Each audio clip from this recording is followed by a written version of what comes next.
Na'udzubillahi minasyaitonirrajim. Bismillahirrahmanirrahim. Assalamualaikum warahmatullahi wabarakatuh. Alhamdulillahil wahidil qaharil azizil ghaffaril mukawwirul laili 'alan nahar tazkiratan li ulil qulubi wal absar tawsiratan li zawil albabi wal i'tibar. Walhamdulillahilladzi nahmaduhu nasta'inuhu nastaghfiruh wa na'udzu billahi min syururi anfusina wa min sayyiati a'malina. May yahdihillahu fala mudhillalah wa may yudlilhu fala hadiyalah. Nashhadu an la ilaha illallah, nashhadu anna Muhammadan abduhu wa rasuluh, la nabiyya ba'dah, amma ba'd.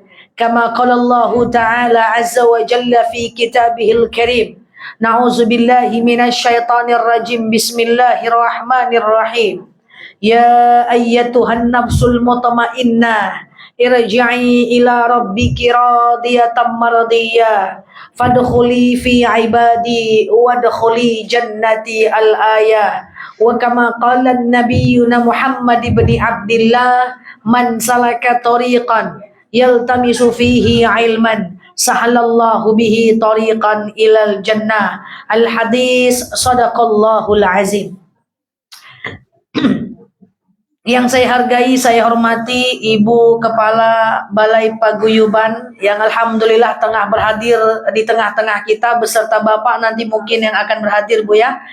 Sehat selalu buat Ibu, dan yang saya hormati, saya hargai seluruh pegawai di lingkungan ini semuanya, dan yang saya hargai, saya hormati seluruh ibu-ibu anggota Paguyuban yang alhamdulillah tengah berhadir di tengah-tengah kita. Ini kali pertama saya hadir dalam majelis ini, ibu-ibu ya. Nah, di kantor-kantor sekitar sini saya sudah hadir semua, termasuk sebelah sana sudah. Dan alhamdulillah tadi agak nyasar sedikit karena baru first time itu bahasa kampung saya, Bu. Baru pertama kali hadir dalam majelis ini, alhamdulillah.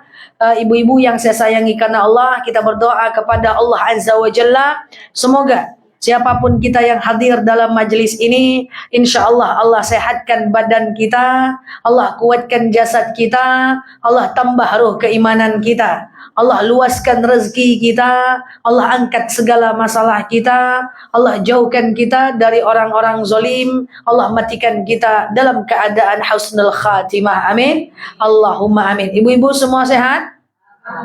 Ceria, bahagia? Lambat anggu. Selanjutnya, innallaha wa malaikatahu yusalluna 'alan nabi ya ayyuhalladzina amanu sallu 'alaihi wa sallimu taslima. Salawat salam kita hadiahkan kepada baginda Rasulullah sallallahu alaihi wasallam dengan lafaz Allahumma salli ala Muhammad wa ala ali Muhammad. Ibu-ibu yang saya sayangi karena Allah, tema tadi menarik ya.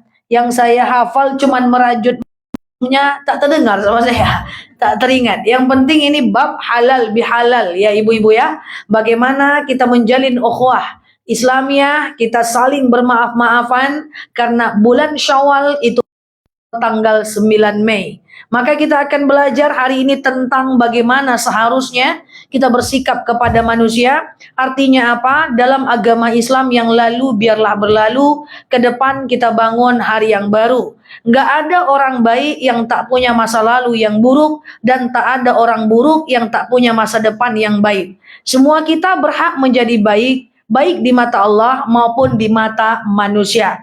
Temanya tadi tentang merajut maaf, maka otomatis hari ini adalah momentum kita di bulan Syawal untuk saling bermaaf-maafan.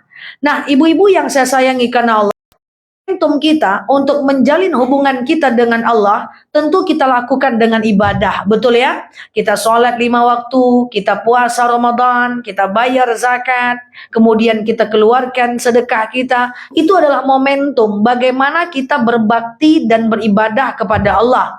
Nah, Syawal ini tambah satu momentum lagi, yaitu momentum bagaimana kita menjalin ukhuwah dan memperbaiki hubungan yang rusak dengan manusia. Nah, ibu-ibu yang saya sayangi karena Allah, ada 2 poin yang akan saya sampaikan hari ini. Kalau 2 poin, 30 menit ke depan ini clear, insya Allah setelah Syawal kita boleh start from zero. Kita boleh mulai kehidupan kita dari nol, dosa lalu jangan kita buat lagi, dosa yang akan datang kita hindari. Paham ibu-ibu?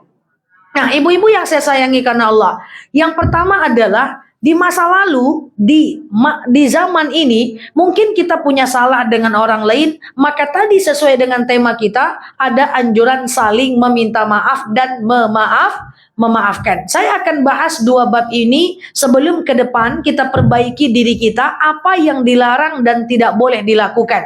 Sekarang dosa masa lalu kita dengan manusia kita apakan? Itu yang kita pelajari dulu. Yang pertama, dosa masa lalu kita, tadi pagi masa lalu, betul? Tadi malam masa lalu, betul? Tahun lalu masa lalu, betul? 20 tahun lalu masa lalu, betul ya? Kita bahas masa lalu dulu. Andaikan ada di masa lalu, kita punya salah dengan orang lain, kita menyakiti hatinya, atau kita membuka aibnya, atau kita senang saat dia merasakan susah, kita bahagia saat dia susah, maka harga mati fix boleh kita langkahi. Cara yang harus kita lakukan adalah tatlubul af, meminta maaf. Tidak boleh tidak. Ingat ibu-ibu yang saya sayangi karena Allah, ada 2 fungsi maaf dalam agama Islam. Yang pertama, kita minta maaf karena kita salah, betul? Nah, kalau kita nggak salah gimana? Dia aja nggak mau minta maaf sama kita. Saya nih punya masalah dengan orang, saya tidak merasa saya harus meminta maaf. Karena saya tidak merasa salah. Masalahnya adalah kalau saya tidak merasa salah, akhirnya saya tidak minta maaf, dia juga tidak minta maaf, ini silaturahmi putus nggak? Putus dong. Nah, terus sikap kita apa? Kalau silaturahmi putus, efek sampingnya apa? Kalau silaturahmi putus, efek sampingnya adalah amal kebaikan kita tidak akan dinilai oleh Allah Subhanahu wa Ta'ala. Karena dalam agama kita tidak boleh tidak bersapaan lebih dari 3 hari melewati hari Senin dan Kamis. Masalahnya nih kita bukan gak mau tidak bersapaan. Masalahnya kita punya masalah dengan orang, kita merasa salah, akhirnya kita gak minta maaf, ini orang ini juga gak merasa salah, dia juga gak minta maaf, putus, iya dong. Awalnya kan dari masalah, ya. Makanya kita ubah mindset kita tentang maaf. Minta maaf ada 2 fungsi. Yang pertama, karena kita salah, kita minta maaf. Yang kedua, tujuan kita meminta maaf adalah karena kita ingin menurunkan ego kita dan akhirnya silaturahmi menjadi satu kembali. Jadi orang yang minta maaf bukan berarti tanda dia salah, bisa jadi karena dia satu level lebih beriman dibanding orang yang tidak mau minta maaf. Paham ya? Nah, misalnya berantem nih dengan suami, gak ada yang mau minta maaf. Kalau gak minta maaf dua-duanya, kita aja minta maaf. Bukan karena saya salah, tapi karena saya lebih mementingkan persaudaraan di atas segala-galanya. Paham ya? Ibu, coba diingat nama-nama orang di masa lalu. Kira-kira mana yang masih punya masalah dengan kita? Orang-orang yang pernah kita gosipkan, orang-orang yang pernah kita buka aibnya, orang-orang yang pernah kita fitnah dia, orang-orang yang pernah kita bikin nangis dia, orang-orang yang pernah kita marahi sehingga terluka hatinya. Ambil pena, nanti malam catat namanya. Tak tahu namanya, catat nomor rumahnya. Nggak tahu nomor rumahnya, ingat pagar rumahnya. Minta maaf kepadanya, mumpung masih bulan Syawal.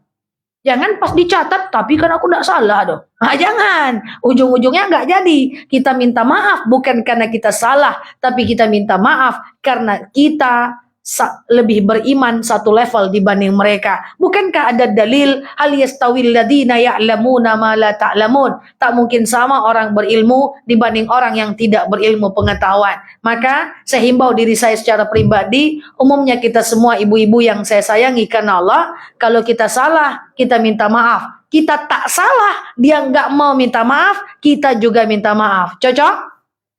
Bisa? Entah iya tanda.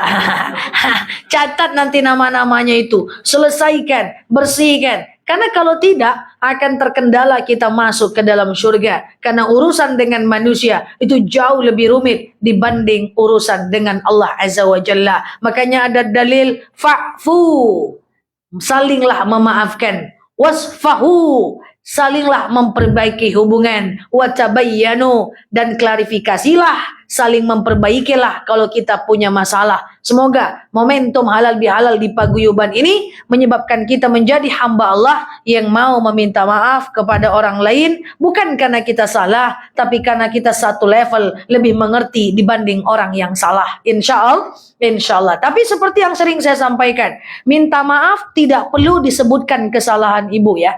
Minta maaf tuh minta maaf aja. Tidak usah sebutkan salah kita. Bu, saya minta maaf ya. Kenapa? Kemarin sakit hatiku nengok muka ibu tuh. Jangan. Ya, minta maaf tuh minta maaf aja. Bu, mohon maaf lahir batin ya.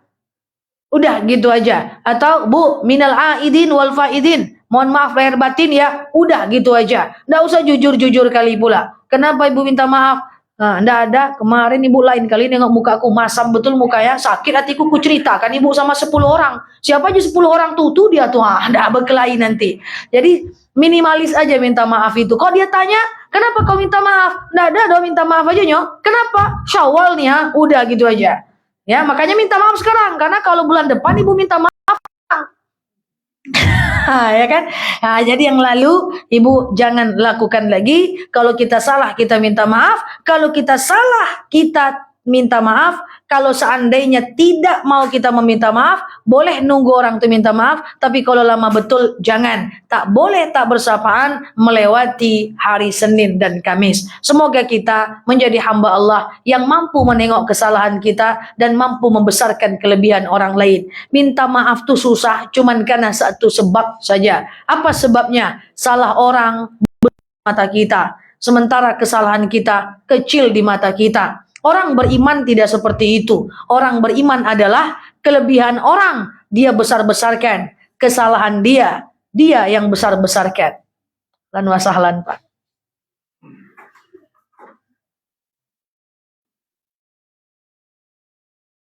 Izin ya Pak. Oke. Nah itu yang pertama ibu-ibu ya. Kalau kita salah kita minta maaf.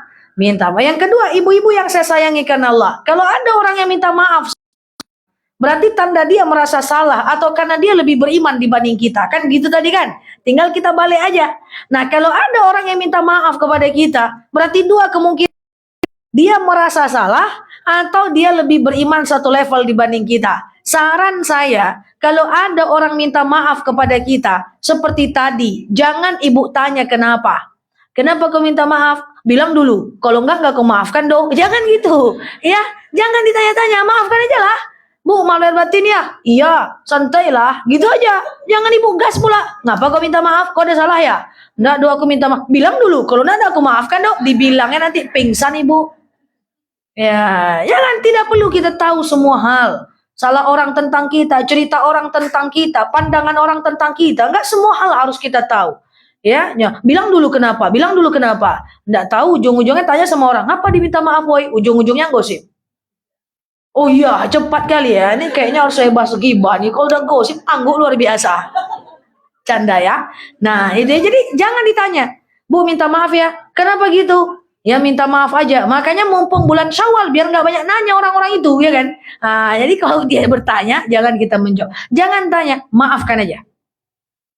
Maafkan aja. Nah, tapi ingat, saya sering ceramah. Minta maaf itu ada 3 yang harus ibu penuhi. Memaafkan itu ada 3 cara yang harus ibu penuhi. Yang pertama, al-kalam bil lisan. Memaafkan dari lisan. Ya bu, saya maafkan. Sama-sama ya. Maaf lahir batin ya. Gitu kan. Pakai lisan. Yang kedua, tasdikul jazam. Memaafkan dari hati. Nggak bisa mulut aja. Hati tidak. Nggak bisa. Yang ketiga, amalun bil arkan. Ya, dibuktikan dengan amal perbuatan. Hilang salah satunya, berarti ibu belum memaafkan. Ustazah, saya udah maafkan kesalahan dia. Tapi kalau ikut paguyuban, saya duduk sini, dia duduk sana. Dia duduk sana, saya duduk sana. Saya tak mau nengok mukanya. Sorry, dori, mori, Ustazah. Nggak mau. Tapi saya damai. Saya mau maafkan dia. Tapi saya nggak mau lagi nengok mukanya. Itu bukan maaf namanya.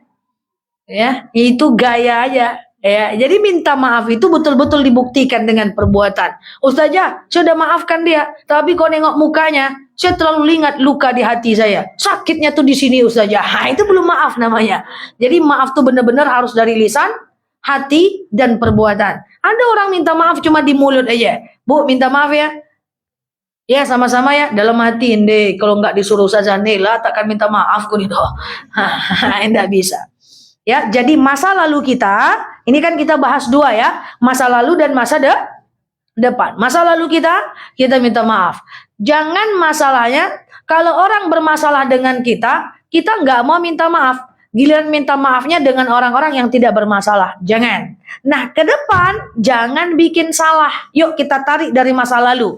Masa lalu saya tadi bilang, catat nama orang-orang yang pernah kita gosipkan. Catat nama orang-orang yang pernah kita suuzonkan. Orang-orang yang pernah kita fitnah dia. Orang-orang yang pernah kita buka aibnya. Orang-orang yang pernah kita bikin nangis dia. Orang-orang yang pernah kita bikin luka hatinya. Dan biasanya dia adalah orang-orang yang dekat dengan kita. Nauzubillah. Orang yang kita sayang, suami yang kita sayang, anak yang kita sayang, justru kita sakiti hatinya. Minta maaf kepada mereka itu di masa lalu. Sekarang ke depan gimana? Ke depan jangan bikin salah lagi. Minta maafnya sekali, salahnya berkali-kali. Nggak bisa.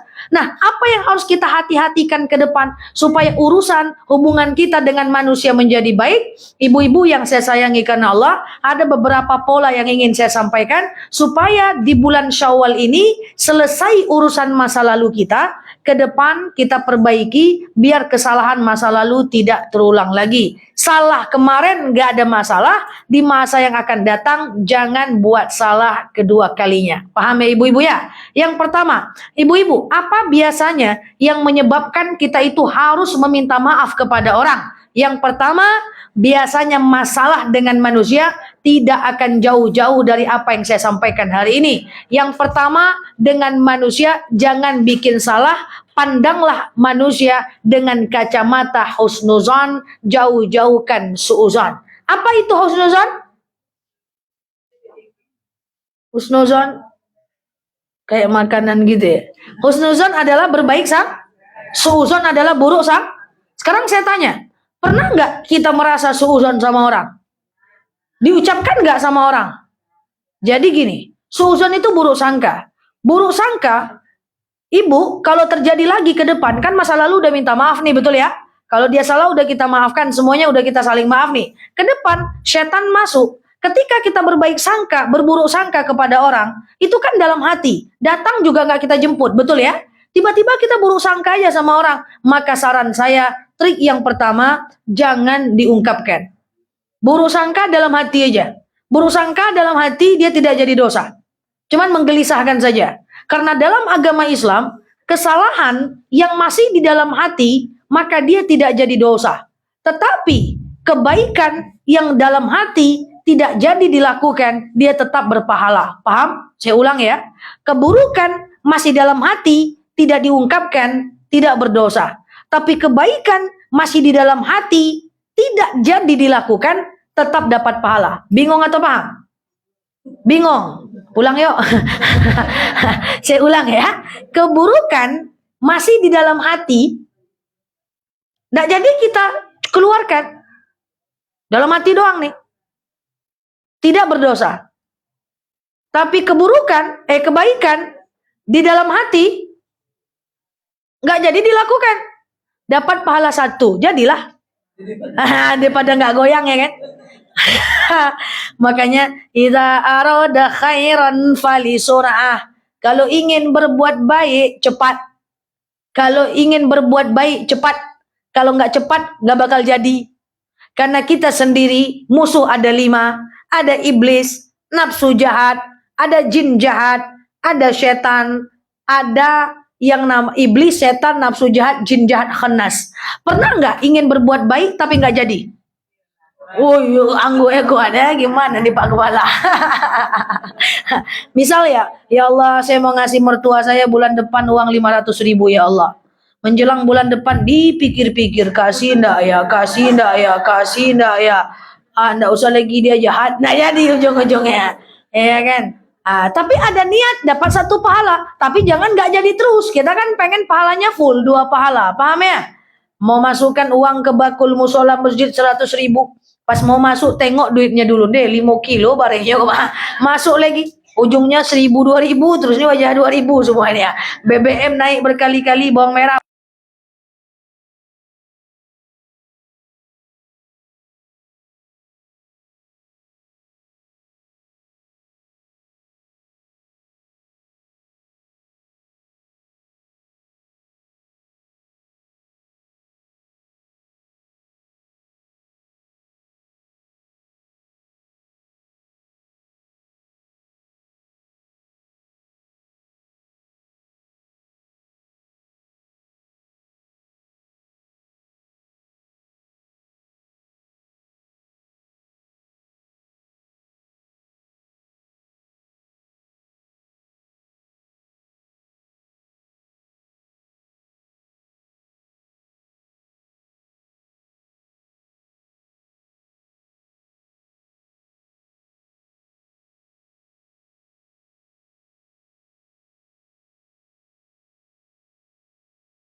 mau saya sampaikan kepada kita semua, yuk sama-sama kita jaga hati kita. Siapapun suku bangsa kita, agama kita, mau dia orang yang tak senang sama kita, mau dia para penzolim kita, tetap kita harus berbaik sangka kepadanya. Insya Allah. Nah, bahaya dari berburuk sangka, ya kalau dia diucapkan dalam hati.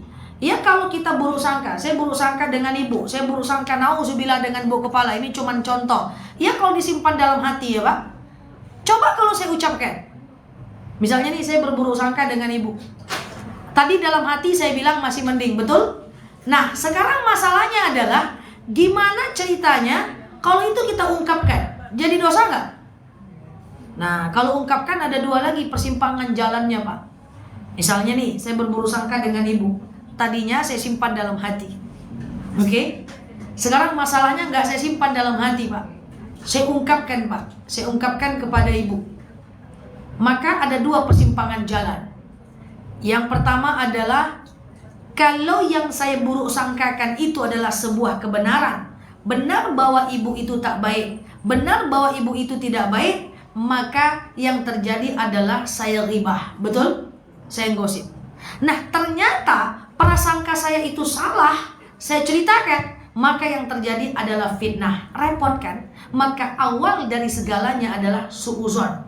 Kalau dia dalam hati tidak jadi dosa, kalau dia ungkapkan ada dua persimpangan jalan. Kalau ungkapan kita itu benar, cerita kita tentang buruk sangka kepada orang itu benar, maka dia akan jadi ghibah. Kalau dia tidak benar, maka dia akan jadi fitnah. Dua-duanya berdosa. Maka di paguyuban ini tidak mungkin kita ini satu keluarga besar ini tidak ada masalah, betul? Mungkin dulu kita punya masalah, satu paguyuban, satu kantor. Maka saya minta kita semuanya, khususnya diri saya, umumnya kita semuanya, bahwa yang lalu kita saling meminta maaf. Kalau kita salah kita minta maaf, tak perlu sebutkan salah kita. Kalau orang salah maafkan mereka dari tiga hal, yaitu lisan, hati, dan perbuatan. Itu yang masa lalu. Masa depan jaga, kurang-kurangi bikin salah. Kalau ada orang salah, ambil baiknya, karena kebaikannya juga masih banyak. Husnuzon dengan manusia. Kalau ada kita suuzon, nanti kalau dalam hati dia tidak berdosa, tapi kalau diungkapkan, maka kita berada di dua persimpangan. Kalau kita curhatkan, kita ceritakan suuzon kita, persimpangan pertama, kalau suuzon itu benar, dia jadi ghibah. Kalau suuzon itu salah, dia jadi fitnah. Dua-duanya dosa nggak? Dosa. Siapapun dia, siapapun orang yang kita upload kejelekannya, orang-orang yang kita sebutkan kesalahannya, tetap kita berdosa. Ya, makanya berbanyak-banyakkan baik sangka, jauh-jauhkan buruk sangka. Ibu-ibu yang saya sayangi karena Allah, seperti ini. Loh Ustazah, berarti saya nggak boleh dong ceritain orang sama sekali. Boleh menceritakan orang dengan tujuan mencari solusi. Kalau nggak ada solusi, tidak boleh. Harus ada solusinya. Misalnya ibu menceritakan aib suaminya di hadapan ustadznya untuk cari solusi, silahkan. Ibu anaknya nakal, menceritakan aib anak di hadapan gurunya, boleh untuk cari solusi. Ibu menceritakan aib orang tuanya di hadapan ustazahnya untuk cari solusi, silahkan. Ibu menceritakan aib dari anak kandungnya atau kakak kandungnya untuk mencari solusi, diceritakan kepada orang yang berilmu, silahkan. Itu namanya adalah islah. Apa namanya? Islah, bukan ghibah. Tapi kalau ghibah kita cerita-ceritakan saja. Saya sering bilang kepada jemaah, saya bilang dalam majelis ini, karena baru pertama saya hadir dalam majelis ini, mengangguk saja termasuk ghibah. Kalau ngangguk ceramah saya dari tadi tidak apa-apa, nih angguk-angguk itu sudah tadi bahaya kan. Dia mengangguk dengan cerita orang. Jelek pun orang itu tak boleh kita ceritakan, tidak boleh. Saya rasa semua agama kita sepakat dengan ini, betul ya, bahwa jelek orang itu tidak boleh kita ceritakan. Nih saya sampaikan ya, ibu punya 4 anak, marah dengan anak pertama, jangan tahu 3 anak ini terbuka aibnya, dosa kita. Malu dia sama kakaknya, sama adiknya, betul? Marah dengan 1 anak, jangan tahu anak yang 3. Kenapa? Terbuka aibnya, malu dia sama saudaranya. Nih, yang sering saya contohkan di mana-mana. Bapak ngajak istri makan keluar. Ma, makan yuk. Makan mana? Aduh ampera di situ lama. Yang mana? Di simpang tuh. Dia ndak usah lagi bang. Itu ndak enak amperanya loh bang. Ngapa? Orangnya ndak ramah loh. Lauknya ndak mantap loh. Sekali telan habis bang.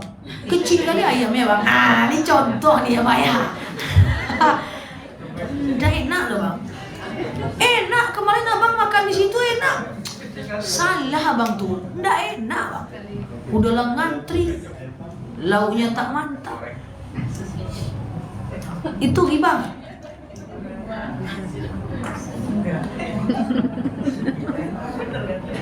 Gimana? Pernah kayak gitu? Deh, cari orang mau makan tuh nanti ya. Kita sama dia. Itu riba mbak. Mbak, itu riba bapak ibu. Pokoknya bapak ibu fix no debat. Ceritakan jeleknya orang sejelek apapun dia, riba. Tak peduli apa bangsanya, apa agamanya, kelakuannya, mau dia orang fasik, mau dia orang munafik, mau dia tak sholat, ceritakan jeleknya, riba. Dia menyesal mengundang Ustazah Nela. Terus caranya gimana? Kan tidak perlu bu, kita tidak perlu mengungkapkan perasaan dengan menjelek-jelekkan orang bu, nggak perlu. Dek makan situ yuk, ampera itu enak. Bang, aku lagi pengen yang itu bang, kan bisa kan? Bisa nggak? Nah, saya tanda anggu-anggu aja. Kan bisa. Aku lagi pengen yang itu bang. Nggak usah sebutkan kesalahan orang ini, tak boleh. Saya pernah makan di salah satu rumah makan ternama di Pekanbaru. Waktu saya makan, khilaf lah. Yang namanya makanan dapur itu kan ada aja lalat dan lain sebagainya kan. Itu ketika ada makanan. Wah iya ini gelisah ingat masa lalu. Nah ke depan jangan diulang lagi, ini kan ke depan ceramahnya nih kan. Yang lalu biarlah berlalu, kok wajah menderita aja semua ini ya. Nah ya kan. Saya pernah makan di sebuah rumah makan. Nauzubillah ya. Makan rumah makan ternama di Pekanbaru bang. Pas saya buka itu ayamnya, maaf izin bapak ibu, nampaklah belatung. Belatung kan dari lalat, betul? Saya langsung tutup bu, cus. Nampak sama teman saya, dia berdiri langsung. Hei katanya, suaranya keras-keras manggil waiter. Saya bilang, jangan suara kamu keras-keras, nggak usah. Nanti orang tahu, orang harus tahu Nel. Enggak, orang nggak boleh tahu, ini aib orang. Saya panggil ya, bang sini bang. Ada apa mbak? Ini ada ulet di dalamnya. Mbak coba bungkus, buang, ambilkan yang baru. Hati-hati dengan makanan lain. Coba kalau orang lain nampak, untung saya yang nampak. Tutup aib orang, bukan malah kita viralkan. Paham? Deh, tak bersemangat menganggapnya. Terasa ya. Nah itu tutup. Ya saya nggak ngerti ya gimana orang di luar sana ya. Nggak ngerti saya gimana cara berpikirnya gitu ya. Kan waiters itu ada aja yang training ya bapak ibu ya. Saya training makan dengan keluarga, jatuh cappuccino-nya kena handphone saya tiga-tiganya. Langsung kawan saya protes, jangan. Itu orang lagi training. Gimana kalau kamu protes ke manajernya, dia berhenti di PHK karena kamu, anak istrinya mau makan apa? Tutup salah orang, nggak boleh. Itulah agama Islam. Ya ini adalah bagian dari akhlak. So, tak boleh suuzon. Kalau mau suuzon silahkan dalam hati. Tak boleh nyebut salah orang. Kalau mau sebut salah orang, sebutlah dalam hati. Gimana ya nyebut salah orang dalam hati? Mau cerita ke siapa ya? Oke? Paham maksudnya ini? Bisa? Dah, pokoknya nggak boleh ngomong yang jelek-jelek. Sedikit pun nggak boleh. Lagi makan, nggak enak makanannya dong. Berarti menggosipkan tukang masak. Cari dia nanti di padang mahsyar. Ya Allah, kayak mana lah ini? Iya dong, memang gitu. Iya kan?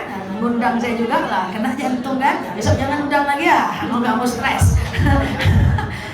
Ibu, saya punya salah dengan ibu, Bu. Ibu punya salah dengan orang kantor, Bu. Gampang, Bu. Tinggal mohon maaf lahir dan batin, Bu. Betul? Gimana kalau punya salah dengan orang yang kita nggak kenal? Saya punya salah dengan ibu kepala. Mohon maaf lahir dan batin. Selesai? Selesai. Gimana kalau kita punya masalah dengan orang yang kita tak kenal? Dengan tukang masak, dengan tukang buat sayur, dengan waiters tadi. Gimana ceritanya? Maka minta maaflah di padang mahsyar. Na'udzubillah. Cari mereka. Matahari sejengkal di atas kepala kita. Kita tak pakai baju mencarinya. Oh, kita cari dia, mencari kawan di pasar kaget. Ini pening kepala. Mencari mereka pula di padang mahsyar. Na'udzubillah. Makanya please. Oh, itu please tuh bahasa saya itu. Please. Pandai-pandai melihat baiknya orang, harus tidak cakap melihat kekurangan orang. Kalau ada orang salah, tutup aibnya. Maaf, saya agak ngomong sedikit, agak-agak ya istighfar dikit, nggak apa-apa lah ya. Jantung masih aman? Aman ya. Nih kalau ada nauzubillah di paguyuban ini atau dimanapun Bapak Ibu, kita nih semua punya salah, betul ya? Saya punya salah. Saya bukan manusia tak berdosa, salah saya banyak. Apalagi semakin banyak berbuat, semakin banyak salah, betul? Al-insan fi mahallil khata' wan nisyan, manusia tempat salah dan lupa. Andai ada izin Bapak Ibu, saya tidak bermaksud menceramai, sekedar menakut-nakuti aja sedikit, ya kan? Sama tes detak jantung, ya kan?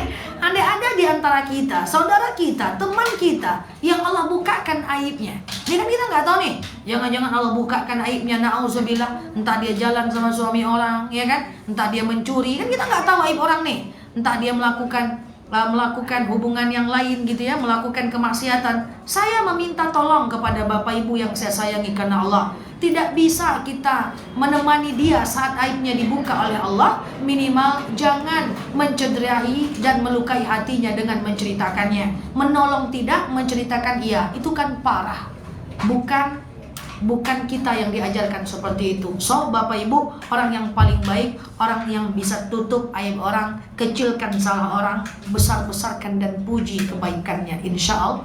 Cobalah kita kalau ketemu orang muji terus, Masya Allah Bu, sehat ya, mantep ya, wah ibu makin oke ya, aduh ibu nih makin muda ya, ibu nih ramah betul ya. Itu kan enak Pak. Ninda ceritakan orang, tengoklah tua mukanya masam betul. Tengoklah tua diam-diam menghanyutkan. Tengoklah tua udang di balik bawah. Jelek aja kita nengok orang.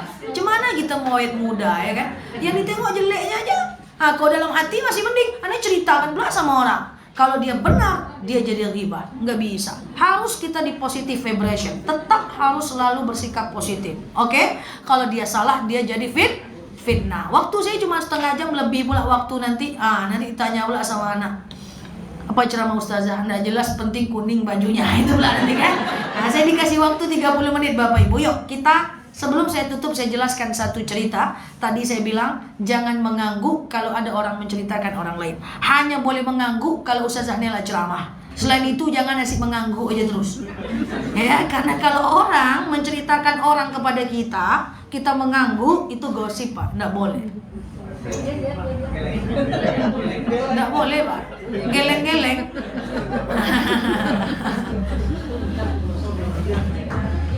Rasul pernah berkata kepada Aisyah bahwa termasuk ghibah hatta qalas na'am, sampai engkau mengangguk. Ibu nggak usah ngomong apa-apa, nggak usah ibu gosip lagi, bapak ngangguk aja Pak, itu termasuk ghibah. Apalagi senyum, apalagi ditambah pula bumbu yo apanya waktu itu yo, ditambah pula bumbunya. Jadi tim mengangguk tolong berubah ya. Jadi kalau ada orang yang menceritakan orang kepada kita, jangan istighfar kemudian mengangguk, jangan. Caranya gimana? Gimana caranya? Geleng-geleng, enggak ya? Caranya yang pertama diam. Yang kedua alihkan pembicaraan. Oke? Yang ketiga pergi. Yang keempat sebutkan kebaikan orang yang sedang dia gosipkan. Bapak itu begini begitu, tapi bapak itu baik loh. Kemarin disapanya aku, gitu loh. Paham gak nih? Jangan paham-paham aja.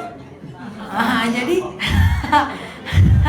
misalnya ibu ceritakan orang ke saya, Ustazah ibu nih sombong betul dia. Enggak loh, kemarin mungkin dia lupa aja tuh, mungkin tidak nampak sama dia ibu tuh. Karena sama saya dia baik-baik aja, kemarin aman-aman aja. Itu baru akhlak yang baik. Oke? Ustazah gimana kalau udah terlanjur ghibah masa lalu? Caranya yang tadi.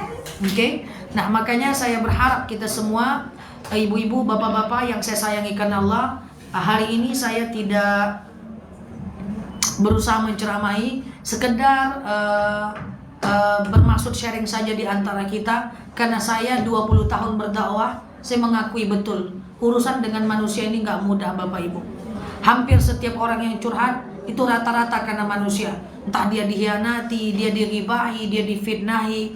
Jangan. Sekarang bagaimana kita protect diri kita? Kalau kita salah, kita minta maaf. Kalau orang salah kita maafkan. Masa depan kita baik sangka dengan manusia, karena awal dari ghibah dan fitnah adalah berburuk sangka. Cari baik-baiknya dari orang lain. Kalau kita yang menjadi korban, Pak, kita korban yang difitnahi, kita korban yang diribahi, kita korban yang dizolimi, selagi tidak berefek, abaikan. Asal jangan kita yang melakukan. Semua hanya sementara. Cobaan, ujian, semua cuman sementara. Saya berdoa, saya lihat wajah Bapak Ibu semua nih, wajah baik-baik semua. Ingin kita, saya secara pribadi ke depan kita lebih baik. Mulai sekarang, fakir qabla anta'zima. Setiap kita ngomong, kita mikir kira-kira apa yang kita ucapkan ini benar, bermanfaat atau tidak. Kalau nggak bermanfaat, diam. Kalau bermanfaat, kita bicara. Insya Allah, Ibu Kepala dan Bapak Kepala Paguyuban yang saya sayangi karena Allah, serta ibu-ibu semua yang saya sayangi karena Allah. Demikian dari saya. Semoga apa yang saya sampaikan ini membawa manfaat buat kita semua.